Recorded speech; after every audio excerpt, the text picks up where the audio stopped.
Pentágono sugeriu aumentar gastos com defesa para 1 trilhão até 2028, diz mídia.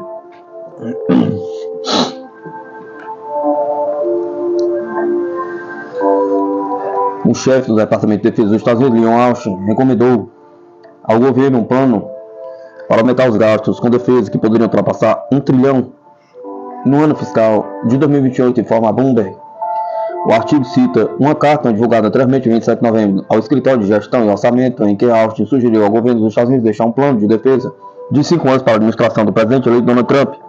O plano prevê um orçamento de 926,5 bilhões no ano fiscal de 2026. Depois, os gastos com defesa devem continuar aumentando a cada ano, de acordo com a proposta do chefe do Pentágono, atingindo 972,8 bilhões no ano fiscal de 2027, mais de 1 trilhão no ano fiscal de 2028. Não hesitei em minha avaliação de que atender às demandas de nossa estratégia requer crescimento real acima da inflação e novos investimentos sustentados nos anos fiscais de 2026 a 2030, escreveu Austin. Ao mesmo tempo, de acordo com a carta, o financiamento do Pentágono não deve incluir a assistência à Ucrânia, a Israel, a recuperação dos estoques de armas dos Estados Unidos após o fornecimento a esse país. Em sua opinião, essa assistência militar estrangeira deve continuar a ser financiada por meio de dotações suplementares, como observa a agência. Austin ofereceu uma justificativa explícita para suas propostas, além do apoio à Estratégia Nacional de Defesa, com ênfase no confronto com a China, no fortalecimento de alianças. Um porta-voz do Pentágono recusou o pedido de comentário da Bloomberg.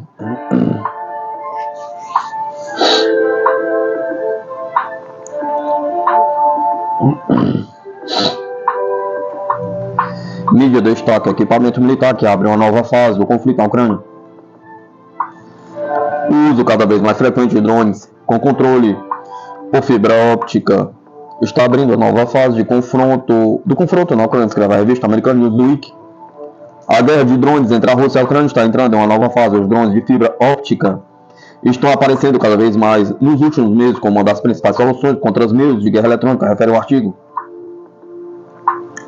Ao mesmo tempo, os especialistas entrevistados pela revista observam que foram as tropas russas que pela primeira vez usaram esse tipo de drones na zona da operação militar especial e os usam amplamente em diferentes partes da linha de frente.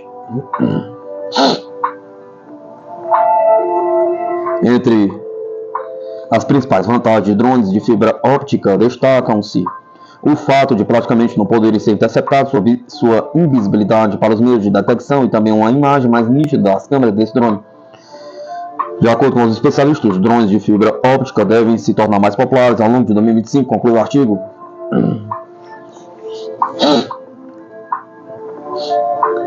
O primeiro-ministro sueco não descarta novo aumento nos gastos com defesa. O primeiro-ministro sueco, Ulf Kristersson, diz que não descarta novos aumentos nos gastos do país no setor de defesa. Não descarto que a situação exige que tomemos medidas adicionais para fortalecer e expandir a defesa sueca, disse ele em uma conferência. O texto do discurso do primeiro-ministro foi publicado pelo gabinete do governo. O premier acrescentou que os países bálticos gastaram cerca de 3% do PIB em defesa, a Finlândia cerca de 2,4%, e teve um número maior de recursos do que a Suécia. A Polônia direcionou mais de 4% do PIB para o seu orçamento militar. De acordo com o primeiro-ministro, os países europeus da OTAN devem fazer mais para fortalecer a defesa. Nós nos juntamos à OTAN com um orçamento de defesa que excede 2% do PIB. Este ano será de 2,4% e em 3 anos 2,6%, disse Kristersson. O primeiro-ministro acrescentou que a Suécia não estava em guerra, mas afirmou que também não havia paz. Anteriormente, o parlamento sueco aprovou uma proposta do governo segundo a qual os gastos com defesa chegarão a 2,6% do PIB até 2028. Até 2030, os gastos militares aumentarão em 170 bilhões de coroas suecas e os gastos com defesa civil em 37,5 bilhões de coroas suecas.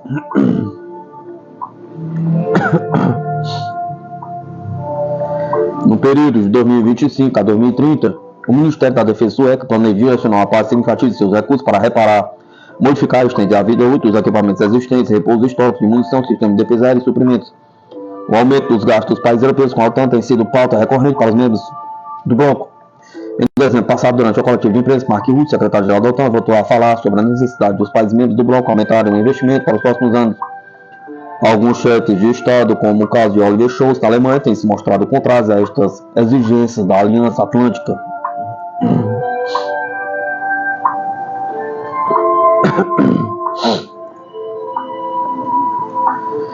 China busca manter os Estados Unidos fora do Pacífico Ocidental. O secretário americano fala sobre novo caça. O aparecimento de novas aeronaves de combate chinesas nas últimas semanas não influenciou as recentes decisões da atual liderança da Força Aérea dos Estados Unidos sobre o programa do caça de combate de sistemas de domínio aéreo de próxima geração. NGAD, disse o secretário da Força Aérea dos Estados Unidos, Frank Kendall. Vale destacar que o programa NGAD foi posto em pausa a meio do ano passado. Um dos fatores indicados é o seu custo por unidade extremamente alto, embora seja sigiloso, estima em cerca de 300 milhões de dólares. Tenho observado a China modernizar suas forças armadas por um bom tempo, disse Kendall em entrevista ao jornal Air and Space Force Magazines. Eles estão trabalhando agressivamente para criar um exército projetado para manter os Estados Unidos fora do Pacífico Ocidental e acho que, com o tempo, eles terão mais ambições do que isso, acrescentou. Estrategicamente, eles já mostraram que vão modernizar suas forças estratégicas e aumentar drasticamente seu estoque de armas nucleares, de acordo com Kendall. No final de dezembro, das redes sociais surgiram vídeos e fotos de duas aeronaves misteriosas, levantando especulações de que essas podem ter sido as novas aeronaves de combate de sexta geração da China.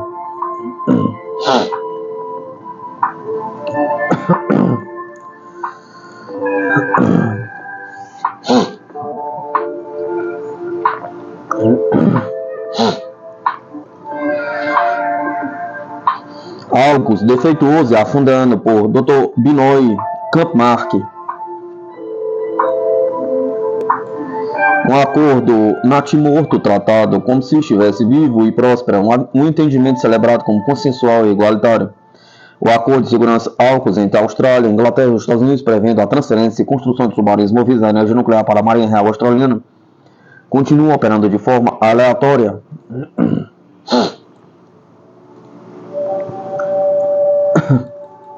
Até agora o fluxo voou para longe da Austrália e para os complexos industriais militares da Inglaterra e dos Estados Unidos, ambos desesperados para manter a produção desses barcos absurdos e estável. A Austrália ainda não viu os lendários elefantes brancos do mar e continua à mercê do Congresso dos Estados Unidos. Enquanto isso, o país está se tornando guarnecido, alojado e apropriado para as vaidades geopolíticas de Washington, não sendo um inimigo natural e adversário em nenhum sentido. E sendo o parceiro comercial mais lucrativo, a China se tornou um alvo fantasticamente idiota para os idiotas da política externa de Canberra. Anunciado em setembro de 2021 como uma parceria de segurança trilateral aprimorada, o AUKUS mancou e gaguejou em seu caminho até 2025. Comentário dos detentores de pupons para a guerra em veículos como Deconius continuam com observações suaves como ambições mais caras. O australiano, armado e ansioso para lutar na mídia impressa e digital contra o perigo amarelo, apresenta um artigo sobre alimentar o complexo industrial militar, chamando-o educadamente de uma revolução de defesa.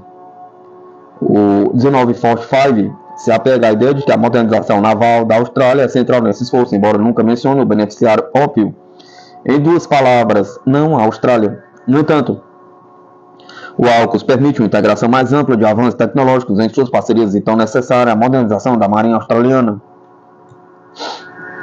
Esse brilho otimista, apesar da claudicação, dos atrasos, dos erros, também pode ser encontrado na defesa australiana. O complexo industrial militar nunca precisa de razões concretas para existir.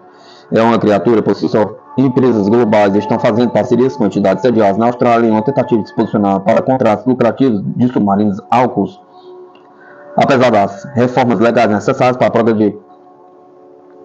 Uma delas é a Fluor Corporation, sediada no Texas, uma empresa de engenharia e construção orgulhosa das palavras de sua presidente na Austrália e na Nova Zelândia, Gillian Cagney, de seus 1.000 engenheiros que têm capacidade nuclear. Cagney, como a maioria dos chefes e CEOs nessa linha de trabalho, é boa em não dizer nada sobre nada em particular. Ao fazer isso, a linguagem pode ser garantidamente uma boa surra.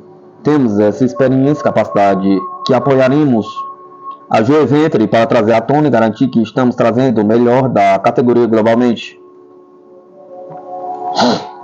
Mesmo assim, Cagney admite que todo o negócio submarino movido a energia nuclear para a Marinha Real da Austrália, conhecido nos círculos de planejamento militar como Pilar 1, é arriscado, dificilmente um motivo para pânico. Como esta declaração torturada, testemunhada, uma das coisas que o Orley Flu Austrália pode fazer em vários setores globalmente aumentar para atender às necessidades de nossos clientes, então não é diferente. Do United States Study Center, aquele baixinho confortável e acrítico da Pax americana, uma pesquisadora associada sênior, Alice Nasson, é encontrada dizendo ao Liberation da França que soluços são obrigados a acontecer quando as tarefas são grandes. Em um projeto deste tamanho, duração e complexidade do álcool, não é surpresa que interrupções e atrasos vão surgir. O truísmo aqui pretende desculpar o imperdoável, porque projetos de tal escala são necessários. É deixado pendurado no éter. Essas desculpas tediosas para justificativos disfarçados de análise nunca escondem o defeito fundamental do álcool. Ele continua quase inteiramente governado por interesses domésticos e estrangeiros dos Estados Unidos. Ele não diz quase nada sobre as necessidades da Austrália, apenas falando de medos australianos inventados. Ele avança a agenda da insegurança, não da segurança. Os analistas alinhados de uma fileira à outra não podem garantir a ninguém sobre o que o Congresso fará se a cota de fornecimento de submarinos atrasar ou se houver uma guerra por aquela faixa de território conhecido como Taiwan. Nenhuma publicação, por mais amorosamente disposta que seja ao negócio da guerra, pode evitar as preocupações provocantes, até mesmo aquele canal pro-Washington, financiado pela indústria de defesa dos Estados Unidos, com sede em Canberra, o Australian Strategic Policy Institute chegou ao ponto de considerar uma heresia. Em dezembro, publicou um artigo de Peter Brinks, ex-presidente do Submarine Institute of Australia, sugerindo que Canberra considerasse adquirir pelo menos 12 submarinos do projeto francês Suffren. O atual plano dos álcools para 8 submarinos de ataque movido a energia nuclear sempre foi falho, e agora seus riscos estão se acumulando. E então voltamos para onde começamos. Um acordo franco-australiano para adquirir submarinos que foi afundado em 2021 pelo primeiro-ministro Scott Morrison, no geral. Esqueça os submarinos, o pilar 1 ou qualquer pilar em torno do qual os estrategistas se enredam. Concentre-se em vez disso no segundo pilar. A Austrália se tornou cativa, auxiliada por seus representantes de lâmpadas fracas de um império que teme envelhecer. Abatido e fraco, alistado como servo, zelador e enfermeiro. Aposentados da Marinha dos Estados Unidos estão recebendo somas astronômicas em honorários de consultoria para divulgar sabedoria que não tem em viagens Dodge Wonder. Think tanks da Austrália que se dizem acadêmicos fazem viagens semelhantes a Washington para celebrar um acordo fracassado com o deleite traiçoeiro. O preço que a Austrália está pagando já é terrivelmente pesado. Pode muito bem a longo prazo provar-se pior.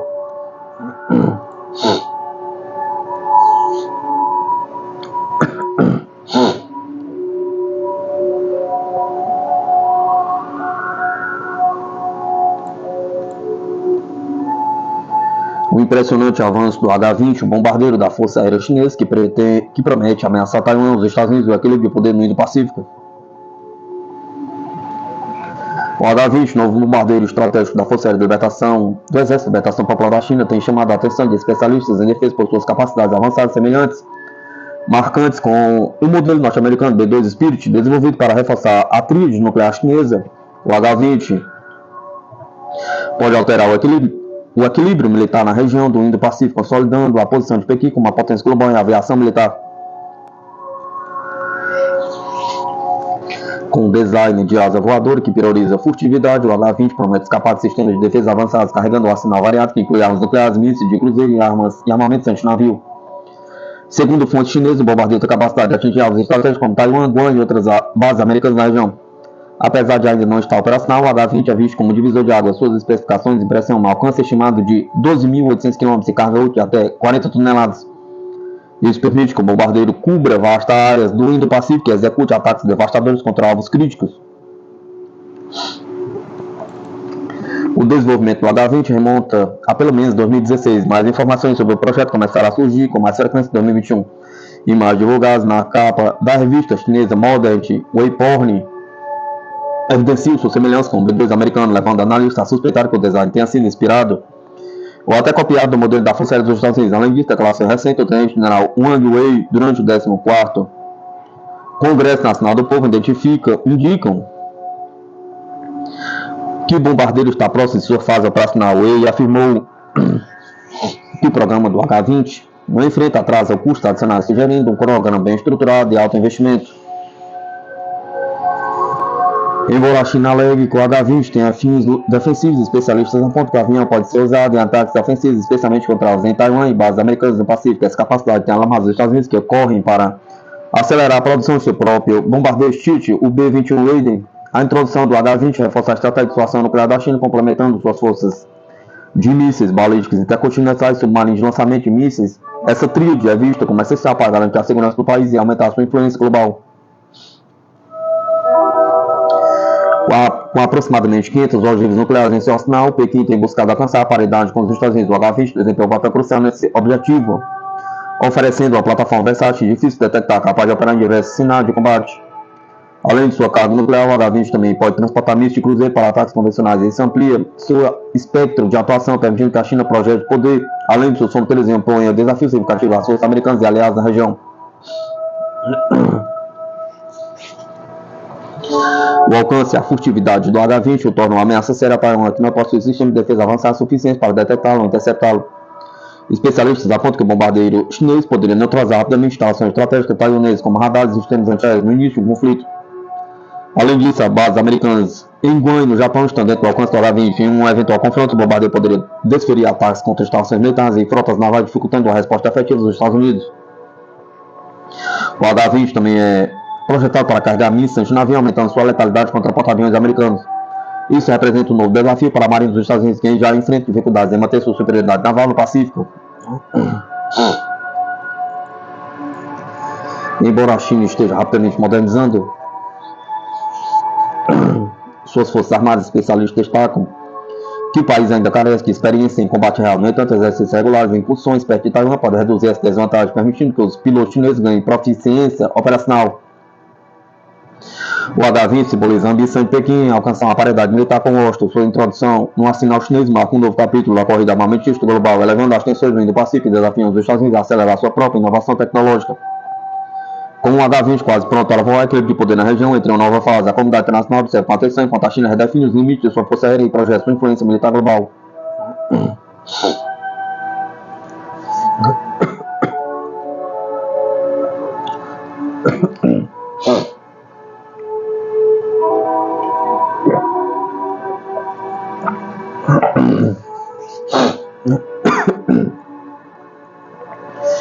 F-15K mais poderoso.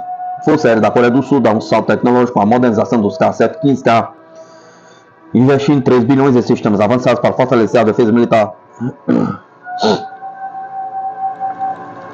A República da Coreia do Sul anunciou um programa ambicioso de atualização avaliado em 3 bilhões para sua frota de 59 aeronaves de carros F-15K. A busca e iniciativa integrar tecnologias avançadas, elevando a capacidade operacional, fortalecendo a defesa militar do país.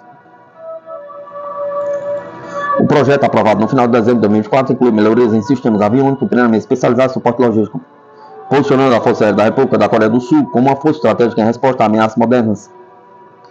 A atualização da frota de carros F-15K baseia-se nas tecnologias derivadas do modelo F-15 Aegis, considerada referência em operações militares de alta performance. Entre as principais aprimoramentos estão o radar AESA, o sistema EPA-WSS para guerra eletrônica, o Advanced Missile Computer, e uma estação de tripulação totalmente modernizada. Essas tecnologias garantem a Força Aérea da República da Coreia do Sul maior consciência situacional e eficiência em combate. O radar AESA fornece maior precisão e alcance em detecção, enquanto o EPA WSS eleva a sobrevivência das aeronaves em ambiente hostis. Segundo especialistas, essas melhorias solidificaram o papel estratégico do caça F-15K nas Forças Armadas Coreanas, reforçando a segurança nacional regional. De acordo com Rob Novotny, diretor de desenvolvimento de negócios de caça da Boeing, o programa de atualização aproxima os F-15KS da Coreia do Sul dos recursos modernos necessários para enfrentar desafios complexos. A modernização também reflete o interesse global por o F-15 Aegis em uma solução econômica eficaz para a defesa militar. O cronograma do projeto prevê a entrega das 2 primeiras aeronaves F-15K+, até o final de 2022, com toda a frota modernizada até meados da década de 2030. Paralelamente, a República da Coreia do Sul estuda outras estratégias, como o avião de alerta antecipado E-7A e 36 helicópteros AH-64E Apache, reforçando ainda mais sua posição no cenário global. Ao priorizar o avanço tecnológico, a cooperação internacional, a Força Aérea da Coreia do Sul reafirma seu compromisso com a modernização e a prontidão para os desafios futuros. Essa atualização robusta fortalece as Forças Armadas e amplia as capacidades de defesa da nação, garantindo soberania e segurança.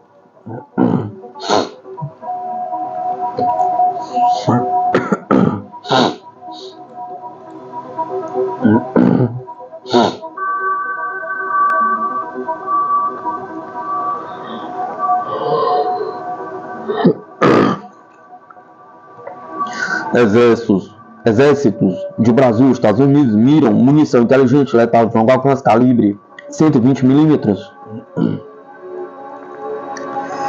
De acordo com informações divulgadas pelo portal Zona Militar, em um movimento que promete revolucionar o poder de fogo das Forças Armadas Brasileiras, o Exército Brasileiro e o Exército dos Estados Unidos deram um passo gigante no desenvolvimento de uma nova munição de morteiro de longo alcance calibre 120 mm.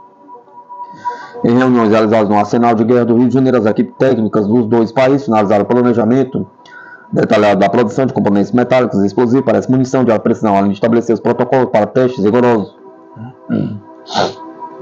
Entre os dias 9 e 13 de dezembro, do Arsenal de Guerra do Rio de Janeiro, equipes técnicas das duas forças definiram parâmetros conjuntos de desempenho, detalharam planejamento para a fabricação de componentes metálicos e materiais explosivos, além de elaborar os planos de teste para pesquisa e desenvolvimento. O progresso foi consolidado com a assinatura do documento revisado, plano de gerenciamento de projeto para os gerentes de projeto, sob a liderança do Centro Tecnológico do Exército e a supervisão do Departamento de Ciência e Tecnologia. O projeto também envolve instituições como a Diretoria de Fabricação Militar, o Instituto Militar de Engenharia, o Centro de Avaliação do Exército e a Indústria Brasileira de Materiais de Guerra. Do lado norte-americano, o Centro de Armamentos de Comando de Desenvolvimento e Capacidade de Combate é o principal representante da iniciativa. Lançado em setembro de 2013, o projeto Acordo PA 23001 busca incorporar inovações tecnológicas em áreas críticas, incluindo o uso de explosivos de baixa sensibilidade, novos desenhos de aumentos para cofres de munição e melhorias no sistema de propulsão com saídas de escapamento. O objetivo é ampliar o alcance operacional e reduzir os custos de produção, garantindo maior interoperabilidade entre as Forças Armadas dos dois países. A colaboração, além de tecnológica, reforça o alinhamento estratégico entre o Brasil e os Estados Unidos, evidenciando um compromisso bilateral com a modernização das capacidades militares e a criação de soluções de defesa de última geração.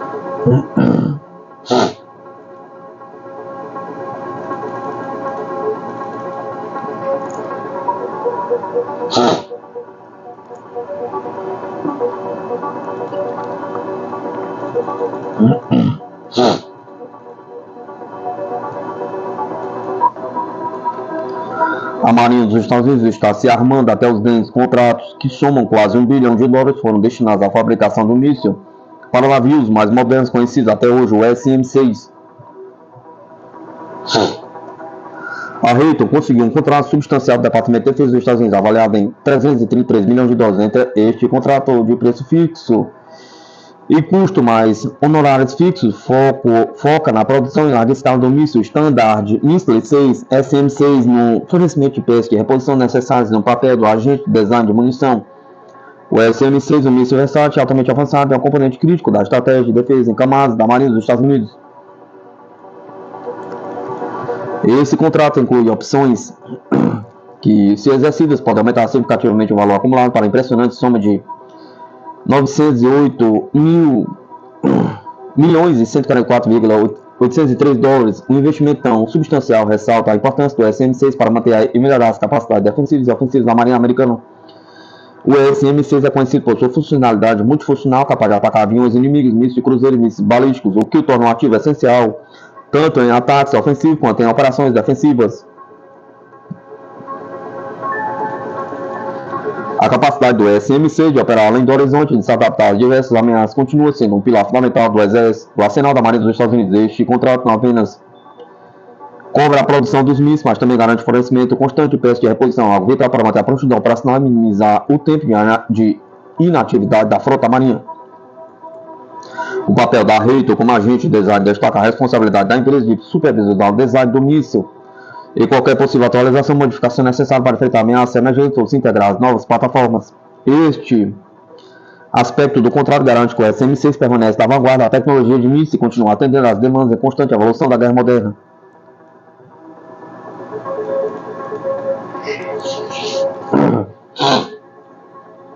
O prazo para a conclusão deste contrato se estende até outubro de 2027, fornecendo um período plurianual que permite a produção contínua e a integração desses mísseis no inventário da Marinha Americana.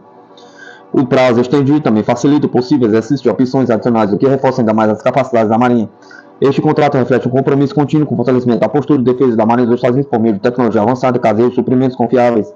O histórico comprovado da adaptabilidade do SM-6 o torna peça central da defesa naval. E este novo contrato garante que a Reitor continuará desempenhando um papel fundamental na entrega destes sistemas críticos. O míssil padrão SM-6, desenvolvido pela Reitor Corporation, é um míssil terra altamente avançado que constitui um componente crucial do sistema de defesa em camadas da Marinha dos Estados Unidos. Projetado para enfrentar um amplo gama de ameaças, o SM-6 tornou-se uma arma versátil capaz de realizar uma variedade de missões. O SM-6 é apresentado em várias variantes, uma adaptada a requisitos operacionais específicos. O modelo base é o SM-6 Block 1, projetado principalmente para a defesa aérea de longo alcance. Ele tem capacidade de interceptar aviões inimigos, mísseis de cruzeiro e, em alguns casos, mísseis balísticos em sua fase terminal. Uma versão aprimorada do SM-6 Block 1A introduz capacidades avançadas de orientação, melhorando sua precisão e letalidade contra ameaças em evolução. O míssil mede aproximadamente 6,55 metros de comprimento, 34,3 cm de diâmetro e uma envergadura de 1,37 metros. Seu peso de lançamento é de aproximadamente 1.500 kg. Esse tamanho relativamente compacto permite seu lançamento a partir do sistema de lançamento vertical VLS MK-41, utilizado em vários navios da Marinha dos Estados Unidos, incluindo destroyers e cruzadores. O sistema de propulsão do SM-6 baseia-se em um motor de foguete sólido de 2 estágios. O primeiro estágio impulsiona o míssil a altas velocidades logo após o lançamento, enquanto o segundo estágio mantém sua trajetória de voo em direção ao alvo. Esse sistema de propulsão fornece ao SM-6 um alcance máximo superior a 200 milhas náuticas, aproximadamente 370 km, tornando-o capaz de enfrentar ameaças muito além do horizonte. O míssil está equipado com um avançado buscador de modo duplo que combina tecnologias de busca por radar ativo e busca por radar semi-ativo. Essa capacidade de modo duplo permite ao SM-6 rastrear e atacar alvos com alta precisão, mesmo em ambientes complexos onde podem estar presentes contra-medidas eletrônicas. Essa tecnologia de busca também facilita a capacidade do míssil de mudar entre diferentes tipos de alvos durante o voo, aumentando sua adaptabilidade no campo de batalha. O algive do SM-6 é do tipo fragmentação explosiva, projetado para maximizar os danos em caso de impacto. Ela é otimizada para destruir uma ampla gama de ameaças aéreas, desde aviões até mísseis.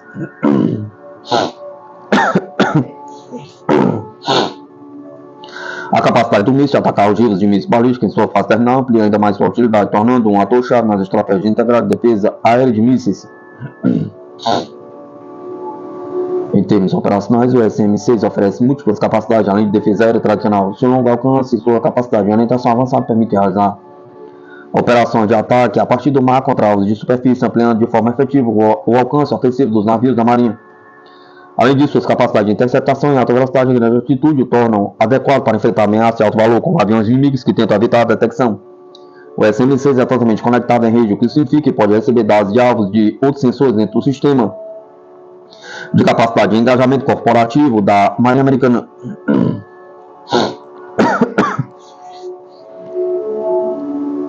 Essa capacidade de rede permite que o míssil seja guiado a alvos além da linha de visão do maior lançador, do navio lançador, melhorando a capacidade da Marinha de defender grandes áreas e fornecer cobertura além do horizonte. Em resumo, o SM-6 é um míssil versátil, tecnologicamente sofisticado, capaz de cumprir uma variedade de funções defensivas e ofensivas dentro da Marinha dos Estados Unidos. Seus diversos modelos de propulsão avançada, buscador de modo duplo, capacidade de longo alcance, o tornam uma pedra angular da guerra naval moderna, garantindo o domínio dos domínios de defesa aérea marítima e de mísseis.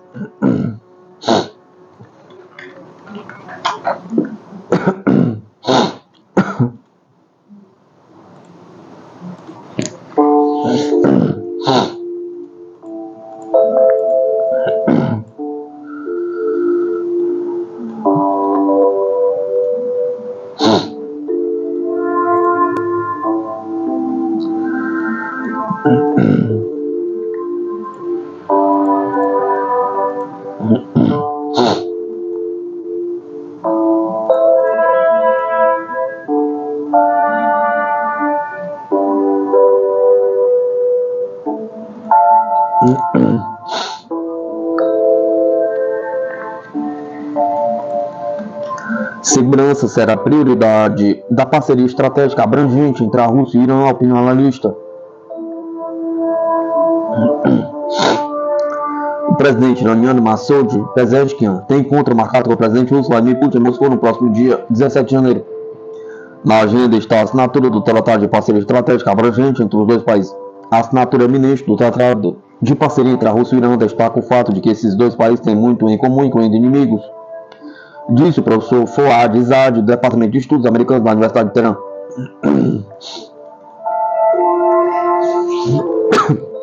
Por que a Rússia e o Irã precisam cooperar entre si? Pergunta. A Rússia e o Irã são vizinhos, eles compartilham o Mar Cáspio e mantêm relações há séculos, então é claro, um dos interesses é ter boas relações com seus vizinhos, disse Izad. A hostilidade que os Estados Unidos e alguns estados europeus demonstram em relação à Rússia e ao Irã também exige mais cooperação entre os dois vizinhos. Observou, acrescentando que, para garantir que vivamos em um melhor país com interesses e objetivos semelhantes, devem trabalhar juntos. Enquanto isso, o especialista militar russo Yuri Liamin, do think tank Centro de Análise Estratégica e Tecnologia, argumentou que o tratado de cooperação anterior entre a Rússia e o Irã, assinado em 2001, já não é suficiente para acomodar a parceria entre os dois países. Ele também opinou que a cooperação em segurança entre a Rússia e o Irã ocupará um lugar especial no novo acordo. A cooperação em defesa e segurança, que tem sido uma parte constante das relações Irã-Rússia por muitas décadas, também pode florescer sob os auspícios do novo tratado. Existem capacidades que o Irã tem nessas áreas que a Rússia usaria e gostaria de usar, e a capacidade do lado russo que o Irã está interessado. Então, como qualquer outro tipo de comércio, há uma troca mútua, observou Izad. Após destacar a ameaça de organizações terroristas que tanto a Rússia quanto o Irã enfrentam, Izad lamentou que alguns desses grupos terroristas sejam apoiados por certos países ocidentais, que deveriam perceber agora que há uma frente unida entre os países dessa região para garantir que o terrorismo não se espalhe. A cooperação também ajuda Moscou e Teherã a resistir à pressão de adversários como os Estados Unidos e a lidar com as sanções impostas pelo Ocidente, tornando assim o fortalecimento dos laços econômicos entre a Rússia e o Irã praticamente inevitável, explicou Izad. A Rússia costumava comprar muitos produtos da Europa. Por exemplo, antes do conflito na Ucrânia, alguns desses produtos estão disponíveis no Irã, sugeriu Izad. Então as empresas iranianas ficariam felizes em cobrir basicamente alguns dos produtos que não estão chegando à Rússia da Europa.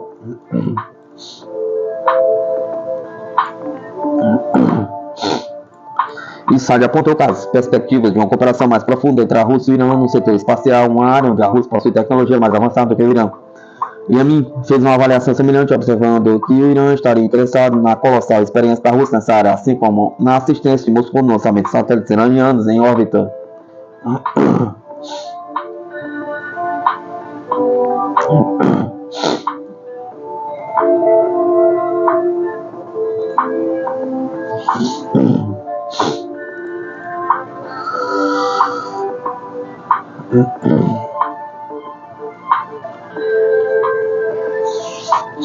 Uma das maiores ofensivas russas, as forças armadas aniquilam o apoio de fogo da Ucrânia, lançando mais de 2.800 drones kamikazes devastadores, atingindo 2.182 alvos críticos das operações rivais. Desde o início do conflito na Ucrânia, as forças armadas da Rússia começaram a usar muitos drones kamikazes Lancet. Eles lançaram mais de 2.800 desses drones. A maioria dos ataques visou sistemas de artilharia da Ucrânia, com obuses e unidades de artilharia autopropulsadas. Esses drones são importantes porque interrompem o apoio do fogo da Ucrânia, enfraquecendo suas operações no campo de batalha. Este aumento significativo dos ataques direcionou-se principalmente a sistemas de artilharia críticos, com 760 ataques a obuses e 517 unidades de artilharia autopropulsadas fundamentais para a defesa da Ucrânia. Assim, essa estratégia revela a importância crescente dos drones Lancet na desestabilização das capacidades de fogo ucranianas. Portanto, essa tática enfraquece a capacidade da Ucrânia de realizar operações tanto ofensivas quanto defensivas de forma eficaz. Os drones kamikaze Lancet das Forças Armadas da Rússia, desenvolvidos pela Zala Aero, uma subsidiária da Kalashnikov Group, mostraram-se notavelmente eficazes. Aproximadamente 77,7% de todos os ataques Lancet conseguiram atingir seus alvos. Analisando os 2.806 lançamentos, as forças da Rússia conseguiram atingir exitosamente entre 2.182 alvos, resultando em 738 alvos destruídos e 1.444 danificados. Essa taxa de sucesso destaca a precisão e a eficiência das operações.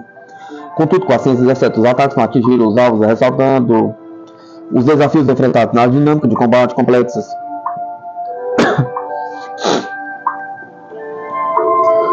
Um aumento notável no uso de drones Lancet foi observado em maio de 2024. Os militares da Rússia registraram 303 ataques naqueles meses, o maior número de implantações em um único mês desde o início da guerra. Este aumento é indicativo da crescente dependência das forças da Rússia em relação a essas munições de esfera, principalmente para atingir ativos críticos, como artilharia e meio ao combate inteiro. Portanto, o Lancet se insere em uma categoria mais ampla de sistemas de ataque de alta precisão, com características que o tornam versátil em diversos cenários de combate. O drone Lancet, capaz de operar até 70 km de distância, possui uma velocidade de voo de até 120 km/h e uma resistência de até 40 minutos. Com essa capacidade, ele pode parar sobre o campo de batalha autonomamente, buscando seus alvos antes de realizar o ataque. Esse nível de autonomia é um diferencial crucial em ambientes caóticos e permite explorar o potencial máximo de sua tecnologia. Ao focar especificamente em sistemas de artilharia, como os obus e as unidades autopropulsadas, os drones Lancet desempenham um papel estratégico essencial. Esses sistemas de artilharia são vitais para as operações de qualquer exército, fornecendo suporte de fogo de longo alcance. Portanto, ao neutralizar essas unidades com precisão, os drones Lancet limitam a capacidade ucraniana de realizar táticas ofensivas. Isso força as forças ucranianas a adotarem posturas mais defensivas, alterando significativamente o cenário da guerra. Por último, a adoção crescente das munições de esfera Lancet ilustra uma mudança tática vital em conflito moderno. Enquanto armamentos tradicionais ainda desempenham um papel, o uso de drones kamikaze se torna uma estratégia cada vez mais relevante, uma vez que oferece benefícios táticos e econômicos. O sucesso do Lancet, com sua impressionante taxa de eficácia e versatilidade operacional, pode mudar o futuro da guerra, não apenas na Ucrânia, mas em combates globais.